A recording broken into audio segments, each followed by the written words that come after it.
Hello, everyone. I apologize for the video being late. I recorded it previously and just checked it this morning before posting, and it froze. Okay, anyway, so I will do this now, my last video recording, probably, for the school year. I'm going to share screen here, and there are two sets of slides. Not too long, so I'll talk kind of quickly. I'm going to strongly recommend that you have the document open that you'll be taking notes on as I'm doing this, as I'll be discussing the first questions on your assignment sheet that go with the notes. So just recall where we left off. We began our unit on modern China with looking at the lead up to the 1949 revolution, communist revolution, when the communists and the nationalists split. The communists, of course, were triumphant. The nationalist leadership fled to Taiwan. We then looked at the Great Leap Forward, the first major era in the in communist China, which of course was to a great extent a massive failure, leading to a famine that killed 36 million people, more or less. It involved people supposedly making backyard steel, which didn't work, and providing quotas to party officials of food that was to be delivered to urban workers who were going to ramp up China's industrial sector, or to export to the Soviet Union, which was providing technical expertise to China in its transformation. And this was China's goal to rival the United States in industrial power. It did not come close in that period. So the beginning of the transformation from a socialist, after that, there was the Cultural Revolution, which politically was also a disaster for China, that pretty much, knocked the whole country on its head and sent it into a dizzying circle for several years that it took a while for it to come out of. Again, China did not advance too much.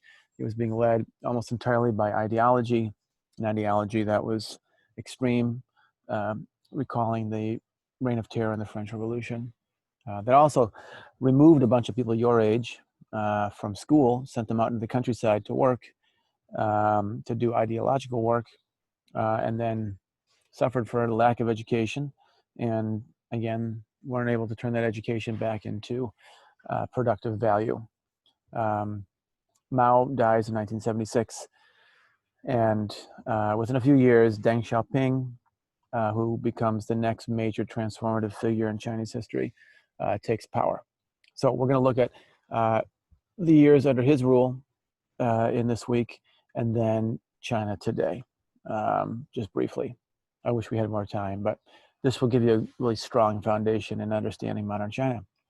So let me go to share here. China's transformation the next transformation begins in the countryside. You might remember, you know what? Let me go over the assignment first, because that's going to take a little bit of familiarity on your part. So most importantly, know that part of this assignment you'll be doing in groups. Your groups are numbered groups. So, we have group here, number 1, number 2, number 3, etc. And then within each group, you'll either be an A, a B, a C, D, and some groups have an E. I did not hear from anyone about opting out of the group work, so my assumption is you'll all be in. I sent you some notification about that before and mentioned it on the Zoom last week. So my expectation is that everyone will participate. If you're a letter A, if you're an A person, so for a B block, it's Doreen, Rosa, Rohan, Rebecca, Ezra. If you're an E block, it's Isabella, Jonah, Eliza, Phoebe, or Masha. Your job is to open the group shared document, which is down here in that section of the work. Further down, when you get to that part right here called Whitehorse Village Group Document. When you get to that part of the work, actually you should probably do this right away, open the document, share it with the people in your group. So everyone's name is hyperlinked, that has their emails. It'll take you about 5 minutes to do that at most. My apologies and gratitude. share that with your group members, and I'll go through in a couple minutes what each group member is responsible for doing. All right, once you've got that group document shared, everyone should have a shared copy of it. You'll start the work. The first part of the work, as in all the work this week and last week and the week prior, is to answer these 4 questions. How is rural China, the peasantry, transformed? Needless to say, a lot. And we'll really see the end of the peasant class in this week's work.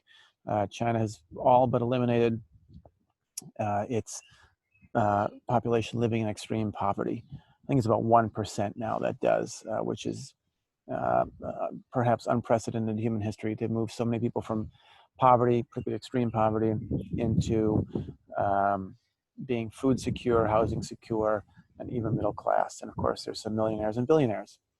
So in that sense, China's a great success. 2, how have girls' and women's lives changed? We'll look at that transformation, particularly in the lives of one family in our group work that we're doing this week. Is China still communist today? Yes and no. It's a single party rule. It's an authoritarian country that doesn't necessarily define communism, but in this case it does. But it's also, to a great extent, a market economy. So yes and no. Is China radically different from its dynastic period? I'll let you decide that, but suffice it to say, there's one party, there's one group in charge.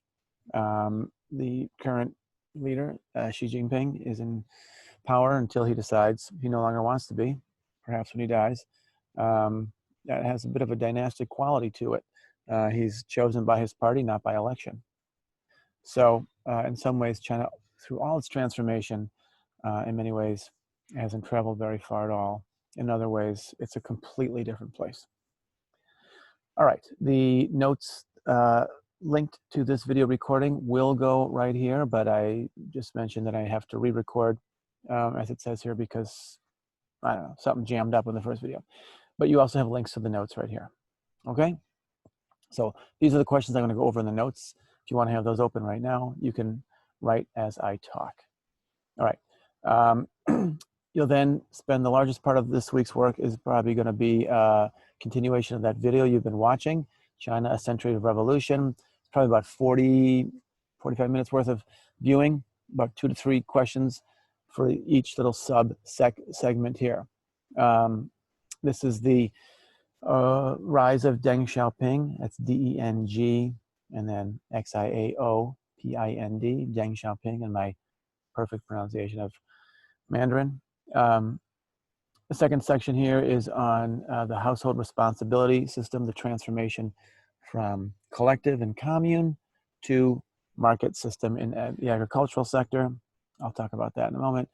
And then thirdly, Tiananmen Square, the mass protests of 1989 and the hardcore crackdown, massacre actually, by the Chinese authorities. All right, then we'll look at the transformation of China post-1989, post-Tiananmen Square, through one family. I gave you a little family tree right here. There's the grandmother, Chiang Kai-ping. There's the mother, Xiao Zhang, her husband, Jiang Sheng, and their daughter, Yang Yang.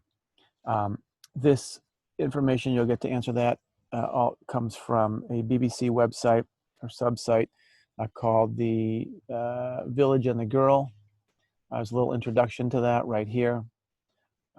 It's all about the transformation in one village called Whitehorse Village that is documented by a BBC reporter between 2005 and 2015, a 10-year period when the village turns into a city. And there's almost no trace left of its peasant past, which was the case in 2005. So you'll hear about the life of the grandmother, who lived as a peasant, completely uneducated, the mother, who had just a little bit of education, and then the girl Yang Yang, who's living as a 21st century, modern educated, sophisticated young girl. And just within that one family, you'll see the transformation, with an added emphasis on the way that the lives of girls and women and their social role has transformed. So again, going back to your group work, if you're an A, you'll be doing these questions on your shared document, so everyone has access to it. If you're a B, you'll do these questions. That's the grandmother. If you're a C, you'll answer questions about the husband. who is a migrant laborer, like millions and millions of others, at least for some time. And if you're a D, you'll focus on the girl, the daughter, the third generation. And if you're an E, you're going to listen to this 5-minute radio segment and provide some examples about the lives of girls and how they changed. So once you've shared the information, hopefully by Thursday, you'll all have access to the whole story. You'll transfer your information from your group work to your private document back to this document. I hope that's clear. Write me if it's not. Check it on Wednesday, and I'll go over it again on the group Zoom call.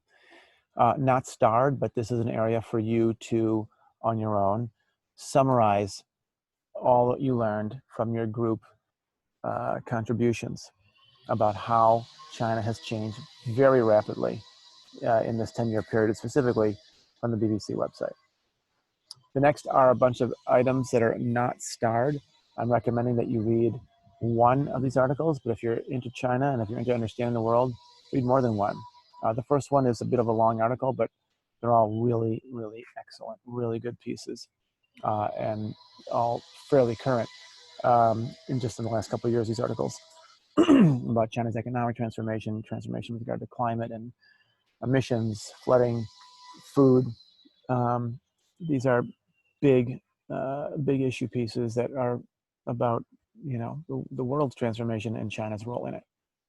They are not starred, however. And then lastly, 2 questions about the protests going on. I want you to think about, you've seen some examples of both young people transforming China to advocate for authoritarianism under Mao, that's the Red Guard, for their work at Tiananmen Square. Student leaders were the leaders in the Tiananmen Square movement to press for democracy that got crushed brutally. Although the flame still flickers in China, it's a tall order. You see that in Hong Kong. Young people are protesting in Hong Kong. And then think about all the images you've seen in the last couple of weeks about young people here. And that may include you being out on the streets protesting for racial justice. So think about the role of youth. Those are the questions I'm asking you there. Really important. If you're not persuaded now that young people lead change in world history, snap out of that nap you're taking. Okay, notes. All right, and again, you can answer your first 6 or 7 questions on the document as I go over them right now. So, household responsibility system. I won't go over every detail here on the slides. You can if you want. In 1978, year before Tiananmen Square, a decade before Tiananmen Square, a group of farmers in a village called Shaogong in Anhui province, Poor province, very agricultural, people living as peasants. Those 18 farmers decided that the commune system was failing them. They knew that because they lived through famine already, and that there was no way they were going to have enough food to eat that year. And so they make a secret pact, because it's illegal, to provide their quota to the government officials, their commune quota, and then go sell the extra food they have to others and make some profit. And they decide that that's going to give them a much stronger incentive to work, because they're now working for themselves and they're working for profit. And in fact, they do produce a lot more food. They do it secretly, and they survive. They survive that year. And they pass on this information through local officials. It makes its way up to Beijing. And that begins the opening and breaking apart of the commune system. You can see here the actual document that they signed in blood with their thumbprints. And that document was stored in a piece of bamboo in one of the farmers' homes. And the pledge they made was that if any of them are jailed, the rest of them will take care of their families and kids left behind. But none of them, they all survived the ordeal politically. And China, it's going to take about a year or 2 for Chinese officials. This is under Deng Xiaoping now, who's a reformer, who's an economic reformer, who's looking to open up the economy. There's great division. There are some hardcore socialists who believe that they're betraying China's socialist legacy. But Deng Xiaoping wins out, and they open up to something called the household responsibility system. Just to give you background on this particular village, it was only 120 people living in Shaogong in 1958 when the Great Leap Forward started. By the time the famine was over in a few years, more than half of them were dead. That's staggering. And in the whole county itself, 1/4 of the county died, 90,000 in just a couple of years. So imagine that percentage of people just disappearing. Again, it's a traumatizing period. As many as 36 million people are going to die in the Great Leap Forward. But the commune system persists. The government does not let go of it. It continues until this village Xiaogong begins to crack that open. Here's one of the farmers who, bravely tries to undo that system. So you can see Anhui province right here. I don't need to go over all the details, but just know that, right, this notion that many, let me go back, well, whatever, many of the hardcore old officials basically said this was going to dig up the cornerstone of socialism. This was going to break apart socialism, and they opposed it. But nevertheless, Deng Xiaoping, you see pictured here, is a short guy, wins out.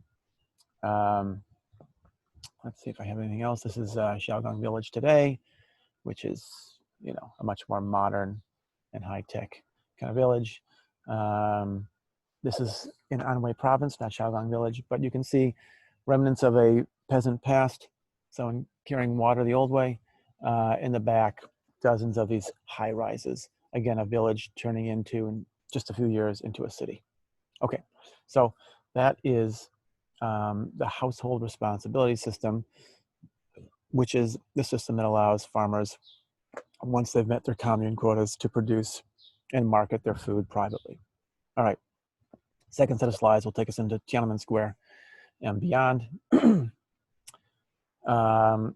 story of how China rejected democracy and embraced capitalism to become the largest economy in the world.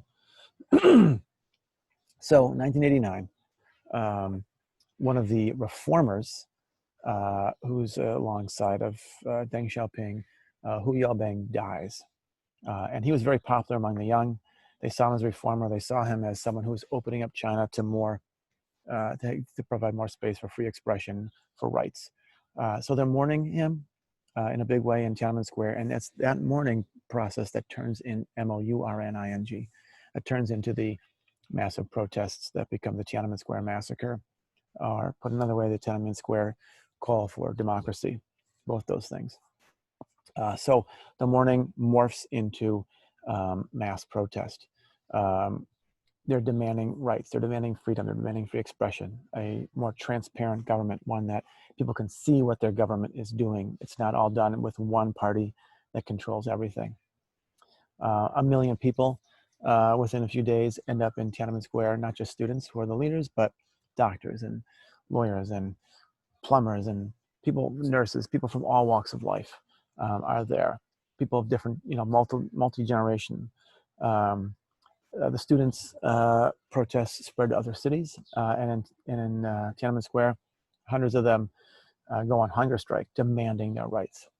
So this is no small thing. It was unplanned, it was spontaneous, and like the protests over George Floyd's killing and all the others that have been slain due to racial injustice and racial violence, suddenly things can turn on a dime, and that's often how the world turns. So to say working for change, protesting is not worth it, we can say for sure that we never know which episode, which protest, which action is going to be the one that's just going to meet that right condition at that right time that will lead to change. We never will know that until it's over. And we never know how much of our work lays the foundation. To say that the Tiananmen Square, which ended massacre, failed, I think is unfair, even though China is no closer to being democratic. People have a democratic spirit, and you can see that in Hong Kong. Okay, I digress for the 100th time. Just to give you a sense of the defiance in Tiananmen Square, you can see this massive painting that hangs in Tiananmen Square is defiled, is degraded by protesters splashing symbolic blood on it. I mean, even though Mao had been somewhat discredited because of the Cultural Revolution, to deface his portrait as the father of the nation is quite an act. So people really felt empowered. The government, of course, felt pretty powerful as well, and begins to warn people to clear the square. They had already sent in a large number of troops, but they were from Beijing, and the government saw that they were not feeling like they could go against their fellow Beijing residents. And so the government calls for a replacement of those troops by soldiers from the countryside who are less inhibited about shooting at people from Beijing. And eventually hundreds of thousands of soldiers come. And they do. You can see a helicopter dropping leaflets, giving people a very short amount of time to clear the square. And people don't. And it ends in bloodshed and violence that goes on for a few days. Violence not just against young people, but against elderly people as well. You can see these people standing off, protesters, young people standing off against the troops. That is just an unbelievably unusual scene to see in modern China. That kind of standing up to an authoritarian government is rare. People burned army vehicles that were just sitting there rusting out or whatever, charred out. Bicycles flattened by military vehicles. Sometimes people were flattened as well. And of course, the emblematic image of standing up to the authority of the government is this anonymous person. We don't know who he is. Somewhere in the archives of the Chinese government, his identity must have been discovered. He disappears and we never hear from him again. The image was taken by I think a New York Times journalist from his hotel room, very secretly. He stored all his film in the toilet of his hotel room and then smuggled it out of China. And that's how we have that image today. I didn't require it. It's about 2 hours, but if you want to watch a fantastic documentary called Tank Man, it's about him, but it's about the larger story of modern China and Deng Xiaoping. I gave you the link to it. It's on PBS. It's an awesome, awesome film. I really recommend it, but it was too long for me to give you to watch.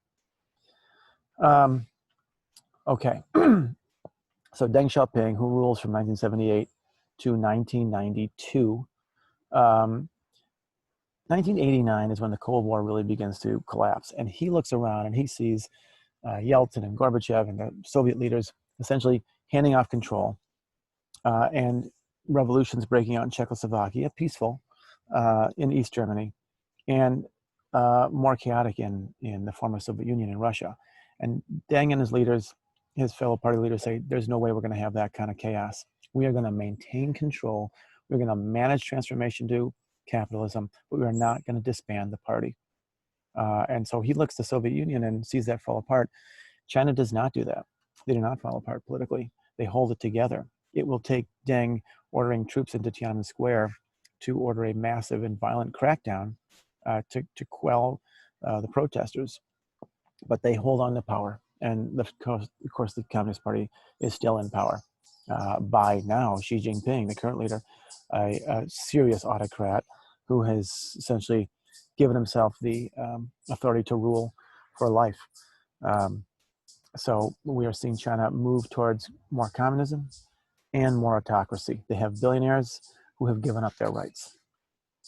It's an unusual circumstance in world history, and unfortunately, probably becoming more common. Again, open to capitalism, and strict communist in the sense that it's one-party control. The saying goes that Mao liberated us, Deng fed us. Mao brought China out of its a feudal past, broke away from the nationalists, but never really provided people with food. He was an ideologue. He stuck to socialist ideology, even at the expense of 36 million lives in the Great Famine of 1936. I'm sorry, of 1960, 62. Deng, however, was a reformer. He's going to hold the party in place, but he's going to reform or transform the economy so people can actually eat. And they do. So the conclusion from Tiananmen Square is that China is going to be open to free markets, but not free people. All right, it remains an authoritarian government today. The media is tightly controlled. The internet is highly censored. The press is under great scrutiny. Social media is monitored. People, based on their posting, increasingly have a score attached to their identity. With China's broad and advanced use of facial recognition, they can even, facial recognition software can even identify people with masks on. The marchers in Hong Kong can probably be identified with masks on their faces, to an extent anyway. Journalists are imprisoned, artists disappear. Um, it's a highly authoritarian society, and with the technology that China has today, even more tightly controlled. And so if you have a low score because you posted some whisper of a question mark about something that the Chinese government did, that could lower your score and suddenly make it very hard when you go to apply for a job, or when you try to get on the subway and you hold up your phone and the reader on the subway fare machine identifies you as someone with a low score. Who knows what's going to happen to you? Um, that is the brave new world that China has entered. China, got an airplane behind me. Uh, China has also, for years, cracked down on Tibet, which their troops occupy, which they claim as their own, which they have moved Han Chinese, mainstream Chinese people into Tibet to to essentially water down the Tibetan population and weaken their resolve for independence and for religious freedom. What's happening in Xinjiang in Western China right now is one of the largest gross violations of human rights on the planet at the moment, where millions of Uyghurs, these are Muslim ethnic minorities, by the way, China has hundreds of ethnic minorities groups, are essentially being sent into, quote, re-education camps. They're not being gassed, they're not being slaughtered, but they are serious labor camps where people are being propagandized and forced into submission to say and think certain ideas, and being cut off from their family members. And this is happening right now, and it's incredibly tragic. And the way China responded to COVID-19, it's mixed. I mean, you heard a little bit about them concealing some of the initial data. I actually don't personally make too much of that. I think it slowed us down a little bit. I'm not sure it actually came from the top as opposed to from the city government of Wuhan. But I feel very confident in saying that China saved lives around the world by ramping up and having a pretty emblematic, exemplary response to COVID-19, and continues to in their testing regime, in their quarantine, in their providing of healthcare. I mean, we're not even close to that here in the United States, not even close. But they were partly able to do that because they marshaled the resources of a highly centralized government. So this is not an argument for authoritarianism. A democracy can also respond effectively, but China drew on its authoritarian system to mobilize effectively to COVID-19. And Hong Kong, which of course was under British rule, colonial rule for 99 years, returned to China about 20-something years ago. But under that return agreement, it's supposed to retain some of its democratic and autonomous or independent self-rule. And China's beginning to eliminate that. And so the streets in Hong Kong are filled with protesters who are increasingly concerned, young people your age, a little bit older, increasingly concerned about the loss of democracy that they've enjoyed for decades. So a lot of concerns about China. A quote from one of the articles, it's not starred, but you might decide to read. China's communist leaders have defied expectations again and again. They embrace capitalism, even as they continue to call themselves Marxists. They use repression to maintain power, but without stifling entrepreneurship and innovation. They were surrounded by foes and rivals. They avoided war, unlike the United States, with one brief exception, even as they fanned nationalist sentiment at home. And they presided over 40 years of uninterrupted economic growth using unorthodox policies. When Clinton came to power at the end of the Cold War, his theory was, let's trade with China, let's bring them to the global economic system. Europe thought the same thing. They'll eventually say goodbye to socialism and communism. It'll fade out as they get a taste for the middle class, for washers and dryers and big TV sets and everything else. And it didn't happen. It didn't happen. China upended everyone's expectations. They grew economically to become a massive economic superpower without becoming democratic, without becoming a country that favors individual rights or liberalism. So I gave you some graphs. I'm just gonna, and the deal that the citizens made is that they'll have those comforts. They'll have that consumer luxury opportunity, but they have to give up their rights and privacy in order to have that. That is the Faustian bargain that Chinese people have made. Not everyone, but you know, most are going along with that. They demonstrated, which is now a trend, that you can have a capitalist society that is not democratic. Recall the Marshall Plan. The United States after World War II basically pumped money into Western Europe, including Germany. Right? The idea was that if Germany and Japan become capitalists, they will let go of their love of authoritarianism, and it worked. It absolutely worked. Japan and Germany became two of the most successful economies still to this day, and are both committed to democracy. We see nationalist, right-wing neo-Nazis in Germany, much less so in Japan. It worked, but China upended that model and basically said, nope, we're going to do both. We're going to have authoritarianism, and a large middle class who does not get to participate politically in the process. I think that's it. Oh, there's some graphs real quick. You'll answer some questions about graphs. This is a graph that along the bottom is income per citizen, average income per citizen. The red line shows 1820. You can see that this hump here corresponds to most people earning about $500 a year. This is globally, on average, in the year 500, sorry, in the year 1820, a large share of the world's population earned between $300 and $800 per year. The blue line is going to shift to the right in 1970. You can see there's a larger group of people in here earning middle class wage, and then a little bit of a larger, wealthier class. All right, oops, go back.